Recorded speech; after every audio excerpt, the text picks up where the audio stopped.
नमस्कार, मैं ज्योति स्वागत करती हूँ आपका आपके अपने चैनल शिक्षात्रा में। जैसा कि आपको पता है, हम maths class 10th NCERT full course cover कर रहे हैं सीरीज में और हम पहुँच गए चैप्टर 11 जिसका नाम है areas related to circles. Okay, ये है आपका पार्ट 6।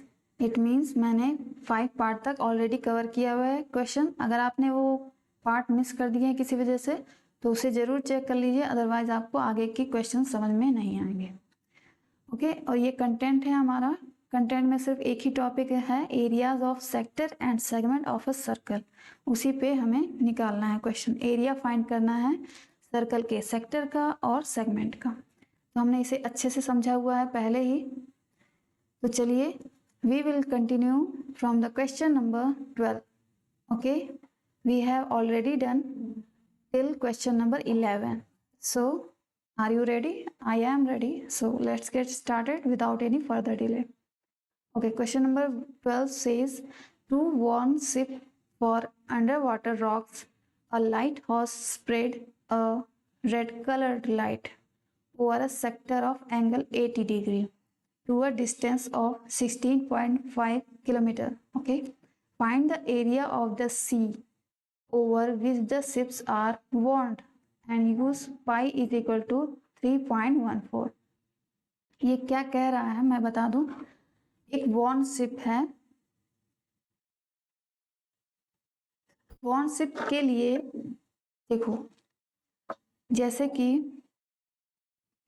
ये होता है हमारा, ये है हमारा सी, ठीक है, समुद्र है, उसके अंदर रॉक्स होते हैं, मीन्स पत्थर होते हैं बीच बीच में सपोज, ठीक है। तो कोई अगर शिप आ रही है तो उसे कैसे पता चलेगा, ठीक है, कि अंदर रॉक है।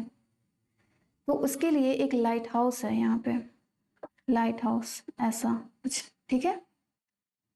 ये लाइट हाउस है, वो रेड कलर की लाइट को स्प्रेड कर रहा है, रेड कलर की लाइट को स्प्रेड कर रहा है कितने एंगल पे, 80 डिग्री। सपोज ऐसे ये एंगल है, कितना दिया हुआ है, 80 डिग्री।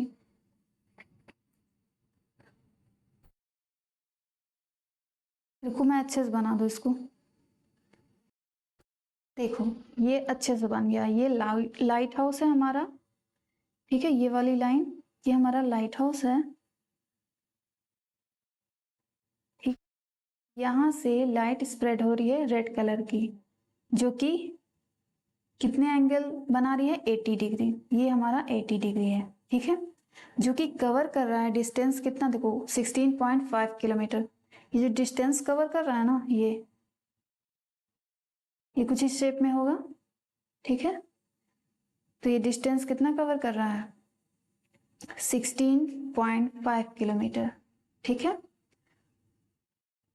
ओके, उसके बाद find the area of sea over which the ships are warned. तो हमें ये एरिया फाइंड करना है, ये वाला, ये पूरा एरिया। तो क्या आपको ये सेक्टर ऑफ सर्कल दिख रहा है? किसी भी सर्कल का सेक्टर ऐसे ही तो होता है, ठीक है, यही होता है। तो ये एक सर्कल का सेक्टर है और हमें उसी का एरिया फाइंड करना है। तो सॉल्यूशन स्टार्ट कर देते हैं यहाँ से। फॉर्मूला क्या होता है, theta upon 360 into pi r square, यही होता है। चलो मैं लिख ही देती हूँ फुल।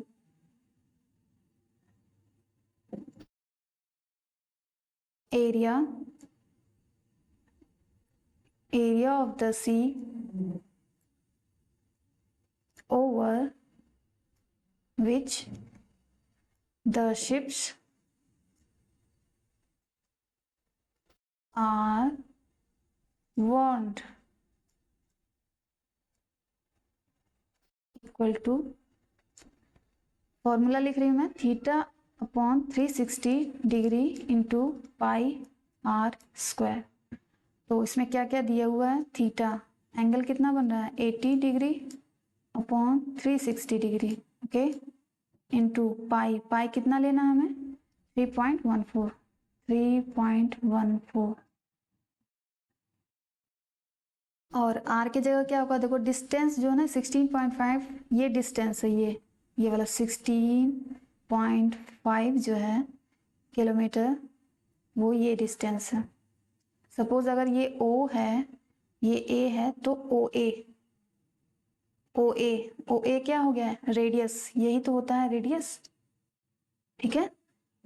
तो ये और ये भी आर दोनों क्या होंगे, इक्वली होंगे, क्योंकि दोनों radius, both are radii of the same circle, ये दोनों रेडियस ही कहलाएंगे। 16.5 इधर है तो 16.5 इधर भी होगा, ठीक है। ये सपोज अगर ये बी है तो O A is equal to O B होगा, क्योंकि ये रेडियाई है ऑफ सेम सर्कल, ठीक है। इंटू आर, आर यही है हमारा रेडियस 16.5, क्योंकि आर का स्क्वायर है तो हम 2 टाइम्स लिखेंगे 16.5। बस अब इसको कैलकुलेट करना है और कुछ नहीं। तो चलो यहाँ से करते हैं, 0 से 0 कट करो सबसे पहले, उसके बाद 4 2 ज़ार 8, 4 9 ज़ार 36। उसके बाद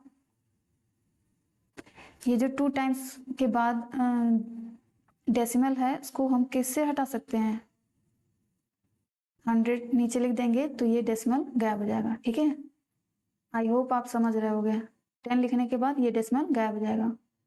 16.5 नीचे 10 लिखेंगे तो ये डेसिमल गायब हो जाएगा। कैसे गायब हो रहा है देखो मैं बता देती हूँ। आप 10th में हो तो ये आपको आना चाहिए।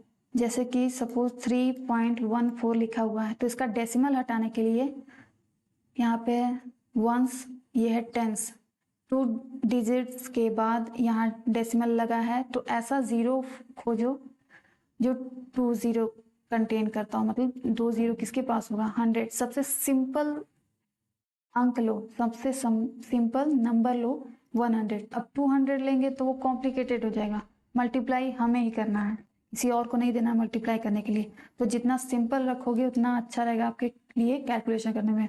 आप 200 300 500 भी ले सकते हो, बट उससे कैलकुलेशन और ज़्यादा कॉम्प्लिकेटेड होगा, तो इसीलिए हम 100 चूज़ करते हैं, ठीक है।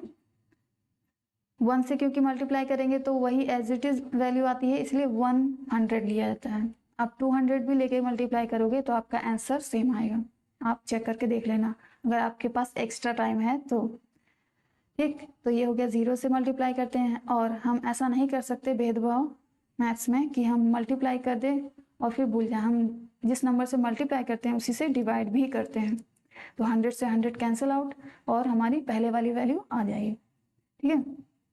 अब देखो, आई होप आपको मल्टीप्लिकेशन अच्छे से आता होगा, तो मल्टीप्लाई करके देखना आप, तो मल्टीप्लाई गायब हो जाएगा, ऐसा आएगा कुछ ऐसा, ठीक है, ऐसा आएगा। तो इसको हम 314 भी लिख सकते हैं, ऐसा कुछ आएगा, तो 314/100, तो वही मैंने डायरेक्ट लिखा हुआ 314 हो गया। अब ये डेसिमल गायब हो गया है, डिसअपियर हो गया, क्यों, क्योंकि मैंने 100 से मल्टीप्लाई कर दिया है, ठीक है। ये मैंने डिटेल में यहाँ बता दिया। तो चलो अब, तो 2 से कट करो, 2 5 ज़ार, उसके बाद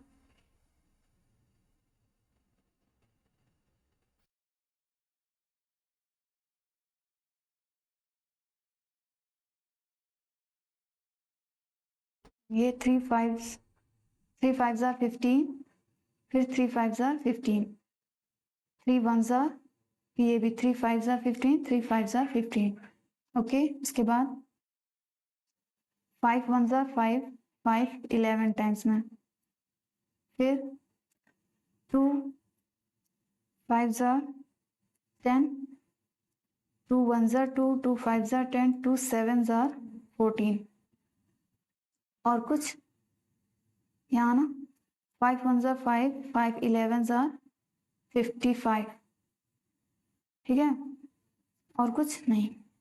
जो बच रहा है न्यूमरेटर में देखो ध्यान से, कुछ भी छूटना नहीं चाहिए, अदरवाइज आपका मार्क्स भी छूट जाएगा।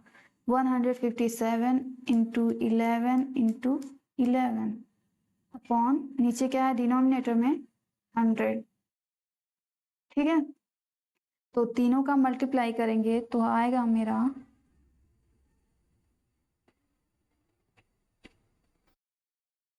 1899.97 यह है पूरा मल्टीप्लाई करने पे नीचे 100। ठीक, अब किसी भी 100 वाले नंबर से मल्टीप्लाई करने पे मतलब 0 वाले नंबर से डिवाइड करने पे क्या होता है, 20 है तो 2 नंबर्स के बाद 2 डिजिट्स के बाद पॉइंट लग जाएगा, आएगा हमारा 1899.97। और ये किस में आएगा, रेडियस आपका किस में, किलोमीटर में था, तो एरिया आपका किलोमीटर स्क्वायर में आएगा। ठीक है, ये आपका आंसर हो जाएगा। ठीक है, ये आपका किलोमीटर स्क्वायर आंसर हो जाएगा क्योंकि आपका रेडियस किलोमीटर में था। ठीक है, इसके पहले बहुत से आए हैं, मिलीमीटर आया है, सेंटीमीटर आया है, ये first time I think kilometre आया है। तो क्वेश्चन नंबर 12 कंप्लीट होता है। चलते हैं 13 की ओर। Question number 13, a round table cover has 6 equal design as shown in figure this. Okay, if the radius of the cover is 28 centimeter, find the cost of making the design at the rate of कितना 0.35 पर centimetre square. Use करना हमें √3 की जगह 1.7। ये देखो एक round shape का क्या है, टेबल है, उसके लिए ऐसा डिजाइन किया गया है कवर। ठीक, और उसमें क्या क्या बातें दी गई है, 28 सेंटीमीटर्स का रेडियस है। तो रेडियस कैसे होता है, ये पॉइंट रहा यहाँ से यहाँ, ये हो गया हमारा रेडियस। स्ट्रेट लाइन है, सपोज आप स्ट्रेट लाइन है ये 28 सेंटीमीटर, तो इसमें कितने रेडियस हैं, बहुत सारे हैं, बट फिलहाल मैं ऐसे कर रही हूँ।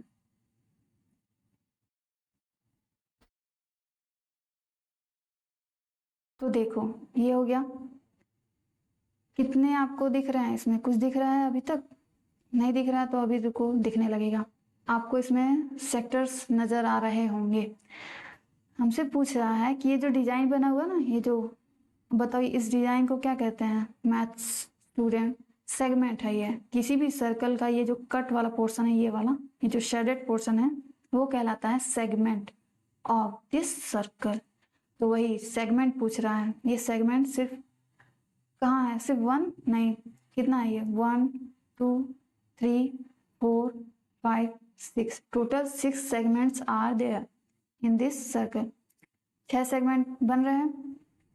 तो हमसे ये कह रहा है कि एक डिज़ाइन को बनाने में इतना रुपए खर्च होता है, तो हम उसी को 6 से मल्टीप्लाई कर देंगे। बट पहले हम एक सेगमेंट तो फाइंड करें, एक सेगमेंट का एरिया फाइंड करेंगे, उसके बाद हम 6 से मल्टीप्लाई कर देंगे, तो ये हमारा आ जाएगा। तो हम सेगमेंट कैसे फाइंड करते हैं, मैं अलग से बता दूं पहले।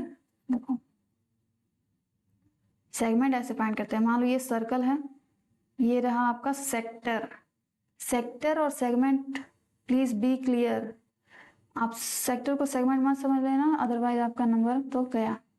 ये है सेक्टर, बट हमें सेगमेंट फाइंड करने के लिए हम क्या करते हैं, यहाँ से एक लाइन ड्रॉ करते हैं और सेक्टर में से, पूरे सेक्टर में से हम ये ट्राइंगल वाला पोर्शन सब्ट्रैक्ट कर देते हैं, तो हमें सेगमेंट मिल जाता है। ये ठीक है, ये करते हैं।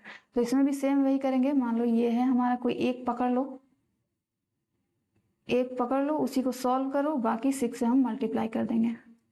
तो एंगल दिया हुआ है क्या, नहीं दिया हुआ है, चलो हम निकाल लेते हैं।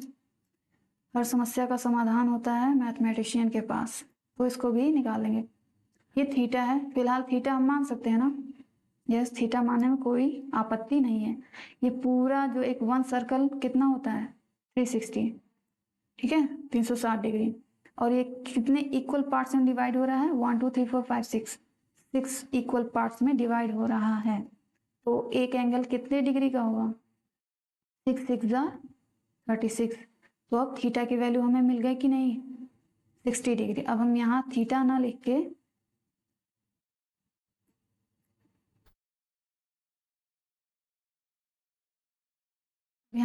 थीटा ना लिख के क्या लिखेंगे, 60 डिग्री। चलो एंगल पता चल गया। उसके बाद हमें क्या चाहिए, रेडियस, रेडियस 28 सेंटीमीटर, 28 ये रहेगा, 28 ये रहेगा, ठीक है। ये हो गया आपका रेडियस।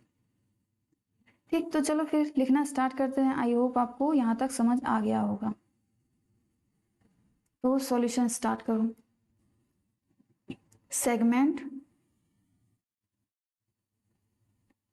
नाम दे देते हैं, अभी तक मैंने नाम नहीं दिया।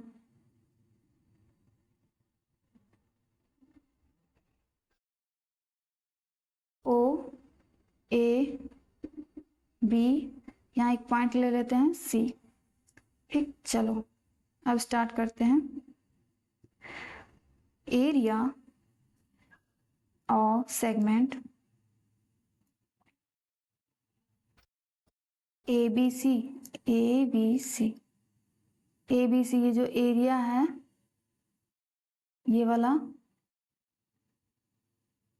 यही सेगमेंट कहला रहा हमारा ए बी सी। ठीक है, तो कैसे आता है? Total sector, area of sector, area of sector O A B C, ओ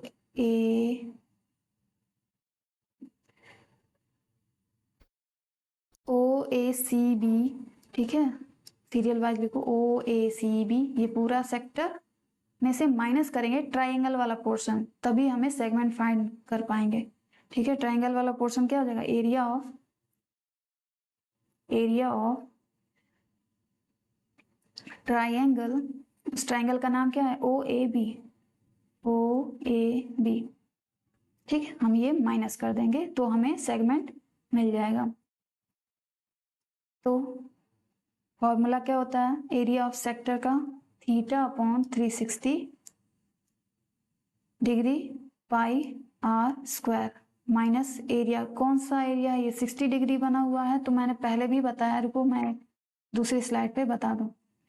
देखो, ये है आपका टेबल कवर, ये है, तो अगर यहाँ 60 डिग्री बन रहा है ना, तो इट मीन्स, आप ये एक ट्रिक है, अगर 60 डिग्री बन रहा है तो वो इक्विलैटरल ट्रायंगल होता है।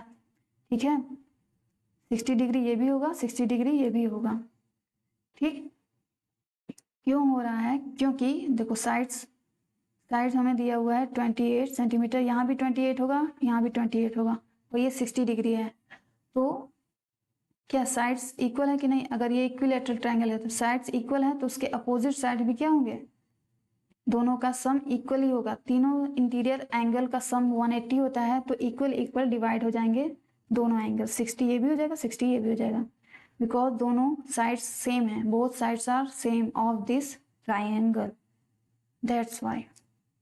ठीक है, तो एरिया ऑफ ट्राइंगल, तो ये कौन सा एरिया है? ये एक इक्विलैटरल ट्राइंगल है। इक्विलैटरल ट्राइंगल का एरिया क्या होता है? √3/4 साइड स्क्वायर, साइड का स्क्वायर। ठीक है, तो थीटा कितना बना है? 60 डिग्री अपॉन 360 इंटू पाई कहीं कुछ दिया नहीं है कि आपको कितना लेना है, तो आप 22/7 ले सकते हो इजीली, इंटू आर। रेडियस क्या है? 28, 2 टाइम्स, बिकॉज आर का स्क्वायर है इसलिए, माइनस √3/4 इंटू साइड क्या है? वही 28, बट इसमें भी स्क्वायर है, तो 28 इंटू 28। ठीक है, ये हो गया। अब कैलकुलेशन के लिए जगह नहीं, चलो नेक्स्ट पेज पे कंटिन्यू करते हैं।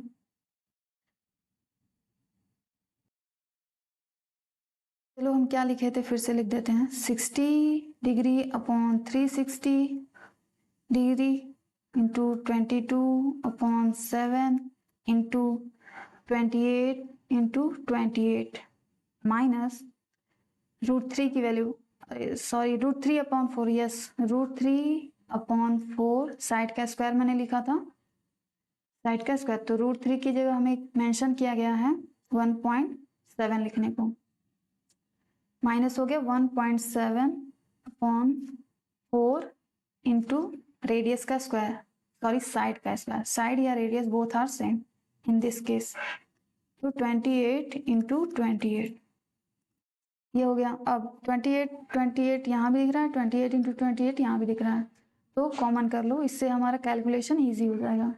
28 इंटू 28 कॉमन सेंस वाली बात है, ठीक है। कॉमन सेंस आपको साथ में लेके जाना है एग्जामिनेशन हॉल में, इसको घर पे भूल मत जाइएगा। जितना ज़रूरी एडमिट कार्ड है उतना ही ज़रूरी आपका कॉमन सेंस है, ठीक है। अदरवाइज आप कैलकुलेट करते रह जाओगे और ये बहुत ज़्यादा समय लेगा और आपको आते हुए क्वेश्चन छूट जाएंगे। तो जहाँ भी ज़्यादा कॉम्प्लिकेशंस है ना, आप वो क्वेश्चन वहाँ पे छोड़ दो, थोड़ी देर के लिए छोड़ के नेक्स्ट क्वेश्चन आप सॉल्व करो। ऐसा ना हो कि कैलकुलेशन के चक्कर में आपका टाइम वेस्ट हो जाए और आपका आता हुआ क्वेश्चन छूट जाए, ठीक है। ये बहुत दुख की बात होगी, ठीक। तो चलो इसको सिंप्लीफाई करते हैं। 6 1 जार 6, 6 6 जार 36, ये हो गया। उसके बाद 3 से कट करो, 3 नहीं 2 से कट करो, 2 3 जार 6 और 2 11, बस इधर आया 11, नीचे आया 3 माइनस, ये तो हमने कॉमन कर ही लिया है। उसके बाद 1.7, या तो मैं इसको डेसिमल गैप करें, क्योंकि डेसिमल देखकर ही बुखार आ जाता है बच्चों को। डेसिमल हटाओ, जीरो बढ़ाओ, ठीक है। डेसिमल हटाओ, जीरो बढ़ाओ। 17/40 कैसे आया, मैंने बहुत अच्छे से बताया है, ठीक है। अब मैं हर स्टेप में हर बार बार नहीं बताने वाली यही चीज़। 28 का मल्टीप्लाई 28 में करेंगे तो मेरा आया है 804, आपका भी यही आना चाहिए, अदरवाइज आपने गलत सॉल्व किया है। चलो 3 नहीं रहेगा यहाँ पे, देखो 3 7 जार 21 रहेगा, ठीक है। तो मैं तो सॉल्व कर सकती हूँ, बट एग्जामिनेशन हॉल में आपके ऊपर प्रेशर भी रहता है कि हमें क्वेश्चन सॉल्व करने हैं, तो इसलिए आपको प्रैक्टिस करना बहुत ज़रूरी है। अगर आपका प्रैक्टिस नहीं अच्छे से रहेगा तो आप गलती करोगे हर एक स्टेप में, ठीक है। 840 आ जाएगा आपका एलसीएम। तो 21 से डिवाइड करना, जो वैल्यू आएगी उसका 11 में मल्टीप्लाई करोगे आप तो आएगा 440, माइनस 40 से डिवाइड करेंगे 840 में, जो आएगा उससे 17 के साथ मल्टीप्लाई कर देंगे, आएगा 357। इतना लॉन्ग कैलकुलेशन, ठीक। चलो फिर 804 इंटू माइनस करो, आएगा आपका 93। 10 में 7 गया 3,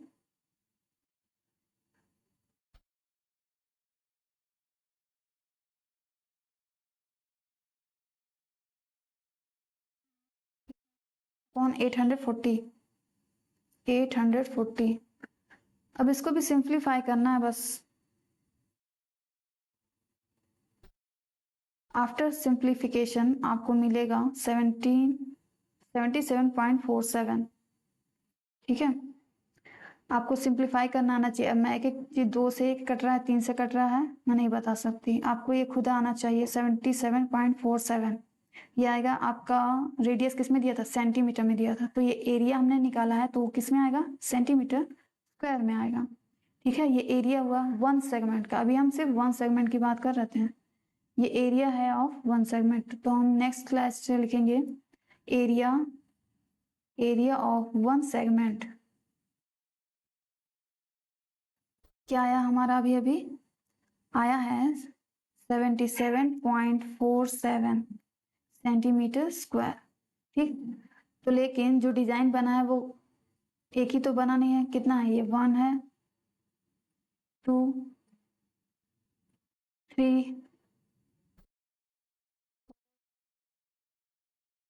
5 एंड दिस वन 6 डिजाइन है। सारे में डिजाइन दिख रहा है कि नहीं, ये रहा डिजाइन आपका, ये रहा, ये डिजाइन रहा, ये और ये जो कॉर्नर में बना हुआ है, ठीक है, वही सेगमेंट होता है आपका, सेगमेंट सर्कल का। तो एक का तो हमने एरिया निकाल लिया, एक का एरिया हमने, ये जो ब्लैक मैंने पूरा जो ब्लैक कर दिया ना, देखो ध्यान से, उसका हमने निकाला है। तो इसी को अगर हम 6 से मल्टीप्लाई कर दे तो क्या हमें पूरा एरिया नहीं निकल आएगा कि कितना, एक यहाँ देखो कॉस्ट दिया हुआ है यहाँ, ये सिर्फ वन सेगमेंट का दिया हुआ है कॉस्ट इतना, तो हमें कितने का निकालना है 6, तो 6 से कर देंगे मल्टीप्लाई। Area of 6 segment